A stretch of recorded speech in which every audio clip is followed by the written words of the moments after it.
Welcome to the Commissioner's Corner Show for March of 2019.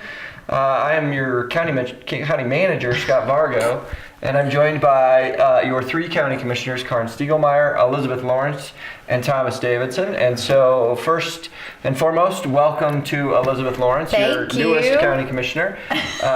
Long on the job now. You've got lots of time under your belt. Yeah, brand new. Yeah. Old hand at this, right? Talk a little bit about what the first few weeks have been like, and a little bit about yourself. Well, drinking from a fire hose the first few weeks, but it's been great. I'm thrilled to be here and so pleased to work with all of you and serve the people of Summit County. My bio, I came from, as you guys know, Breckenridge Town Council, and threw my name in along with some other people, and this is how it ended up. So I look forward to turning around and running next year for this position too. But I'd been on Breck Town Council, live in Breckenridge, and for about 17 years. Raised my family there and really worked on a lot of childcare, housing issues throughout the county. Helped with the county ballot issue a number of years ago, and those are really important things to me. And just going forward. So trying to get settled here. What are you looking forward to as a county commissioner? Oh, well, I think serving Summit County on a broader level. You're working with me. Oh, that's right. Working with you guys too. But really, I've enjoyed already getting to know folks over in Keystone and Heaney and Silver, north of Silverthorne area, and everything they have going on. And so I think just serving on that much broader level, because Summit County is still a small place and small community, and it's really important that all the different municipalities, as well as the county, work together. So that's the biggest thing I've learned in the last few weeks, that collaboration is key. Yeah, great. Welcome aboard. We're happy to have you here. Thomas, Karin, you want to say anything about Elisabeth or your experiences so far over the first couple of weeks? No pressure. It's been great to have her get on board, and she does have great knowledge working for the town of Breck. Lots of good experiences that can be used throughout the county. Well, thanks. Well, it's sort of amusing because we don't get new commissioners that often, right? No.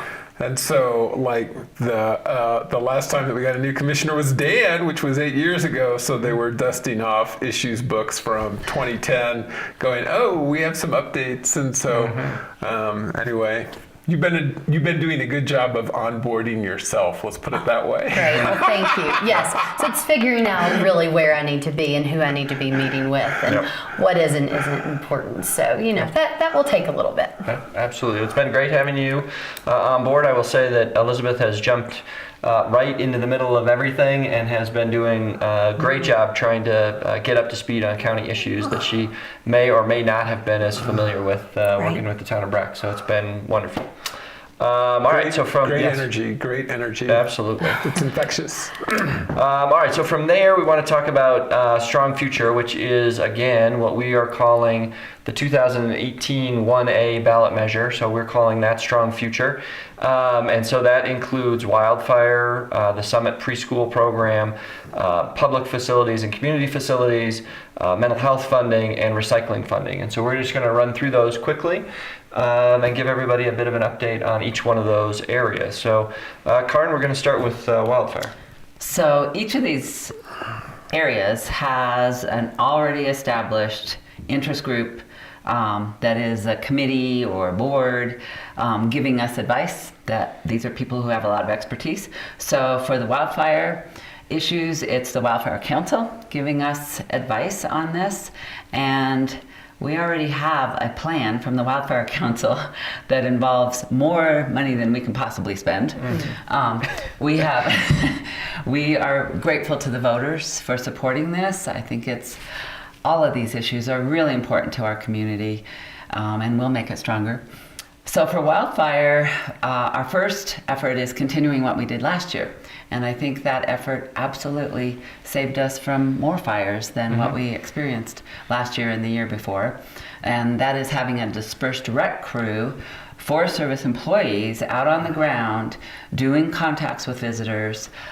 They collected bags and bags of garbage. They put out quite a number of fires, campfires that were illegal or abandoned campfires, contacted visitors, moved people out of living in the woods where they weren't allowed to be living in the woods, moved campgrounds. They did a lot of work. So this year we're going to be supporting a 6-person crew, and that 6-person crew will also have the help of the Sheriff's Department and overtime section of the budget, because they can give tickets or deal with issues in ways that the Forest Service employees can't.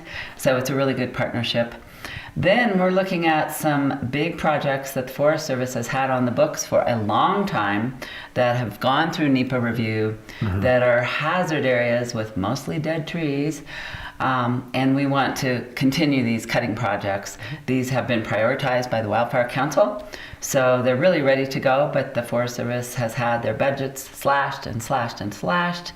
Even though we have 3 or 4 times the visitors, they have a third to a half the amount of money. So we're backfilling where we have desperate needs to get these projects completed. Yeah, and those projects, so we also have some open space projects that will work with Colorado State Forest Service to manage some of those cutting projects up in the Mesa Cortina Wilderness area. The Forest Service projects that you referenced, likely the Peak 7 area, and likely up above Frisco in the Peak 1 area as well. Those will be a couple that again are again close to that WUI, that wildland urban interface zone, and are of a scale that we should be able to execute hopefully this summer as well. So we're looking forward to partnering with the Forest Service, both state and federal, on those projects. And you might see us promoting aspens. Aspens are our new friend because they don't burn very easily, and they grow when there isn't the lodgepoles coming up and taking up the water. So we're going to be promoting the growth of aspens, which do provide some protection, and they're beautiful. Yep. Thomas, you want to talk about Summit Pre-K? Sure. So we got a quick turnaround on this one. So kudos go out to Lucinda and to Jen McAtamney, Sarah Vane, and Marty Ferris on our team. But we were able to quickly turn this around and get scholarships into the hands of about 100 families now, 100 kids. Yep. So, and thank you to the school district too for helping with that. So this is well underway, and now we're working on phase 2 of that, which would be preparing for when everybody starts up again this fall. So good work team with regards to getting that one turned around quickly. We had lots of parents of 4-year-olds asking, okay, so if I vote for this, when do the subsidies start? So we had to turn that one around quick. So good work, team. Great. Elizabeth, you want to talk a little bit about the community and public facilities piece? Yeah, so lots of moving parts and upcoming things on facilities, though it's a little bit of a domino effect. You have to do one thing to then do the next. And so first, what people are going to see here when the snow melts, and I think we'll talk about that in a bit. Yeah. So we are really anxious to get started on doing a major road realignment. The road that connects from the hospital down to the County Commons building where the main library is. And a lot of people use that road. I use it all the time now and see lots of traffic, but we are going to realign that. And what that will do is provide us the land to then build a new sand storage facility. Not very exciting, but this is the stuff that county government is in charge of.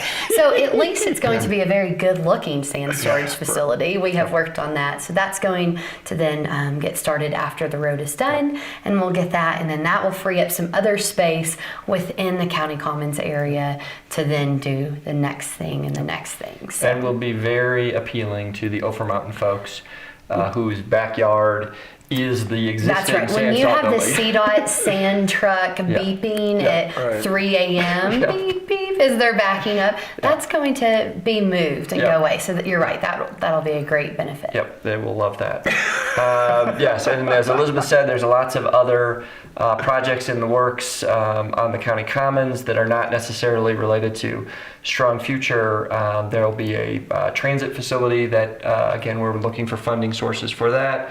There is right now a joint administrative building with fire and the ambulance service that's currently underway and should finish up, I'm being told, probably sometime in May. Yeah.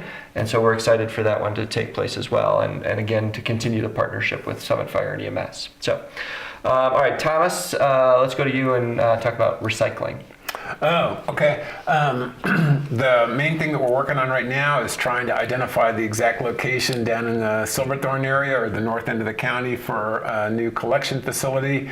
Have been working closely with the town of Silverthorne on that and have finally identified something that makes sense to both the county and the town of Silverthorne. The challenges that we now need to convince Denver Water. So we'll be talking to them about being able to use some land that we lease from them that's there below the Dillon Dam. And then bigger picture, continuing to have staff work on how to figure out additional sites for glass collection. We really need to increase our ease of glass collection for everybody, as well as improving our composting operations so that we can take a lot more food scraps. So both of those are underway as well. And on a side note, I'm joining the board of HC3, I hope. You have to go through a process to get this done. Good luck. I've started the process, and so many thanks to HC3 for helping us as we worked on the campaign this last fall, and look forward to a good collaboration with them on recycling and everything else that's environmental and conservation minded here in Summit County. Great, great. Elisabeth, you get the last one, the mental health component of Strong Future. Lots of different things there, but our community partner on mental health is Building Hope, and they are becoming their own 501c3 nonprofit here anytime. And they just hired a new executive director. Jen McTanamy from the town of Breckenridge is moving over, and she helps so much on the preschool program. She's multifaceted and very talented. So now she's moving over to mental health, and we'll be taking that. And so we look forward to working with them as our partner and advisory committee on that. Also, we have a new unit opening up. It's called an ATU at the medical office building, and this will be acute transitional unit, I believe. Is that Acute trauma unit? trauma? Acute Okay, I don't yeah, know. It's one of those. It's one of those. But basically, It used to be a CSU, which was a it crisis did. stabilization unit. Yeah, so I think it's acute transitional, but basically a safe place for those in a mental health crisis to go, say for 3 days or something until they can find a bed somewhere else. So we're so fortunate to have that. That's going to open up here in a matter of weeks. And then with the opening of that, we'll have 24-hour walk-in service for mental health crisis as well, which will be a huge benefit to not only this community, but surrounding areas as well, because we have nothing like that around here. And I believe it's 6 bed spaces in the ATU, and then there are additional spaces in what we've been calling the Summit Safe Haven, which is the detox facility. Right. So those bed spaces continue to exist and will serve a slightly different purpose than what takes place within the ATU. So good things. We have some RFPs out. We're looking at some additional staffing when it comes to the sheriff's office, hopefully getting a co-responder unit started here in the next few months, and as well as some other people. Great. Again, as Karin mentioned, each of these areas had sort of a committee in place, a group that was already working very actively on these issues, and so they've been sort of a natural fit to provide advice and recommendations to the county commissioners and to county staff as well, and work with county staff. And so varying degrees of those recommendations have already come forward. In some cases we're full steam ahead and actively doing a whole lot of stuff, and in others over the course of the next month or two we will be lining up a number of other initiatives and getting that funding out on the street and putting it to good use. So thank you all again for your support of those of that question and of all of those different issues. Yes, many thanks. All right, we're going to take a quick break. We're going to come back and we're going to talk about winter weather, roads, potholes, snow piles, avalanches, and then the legislation.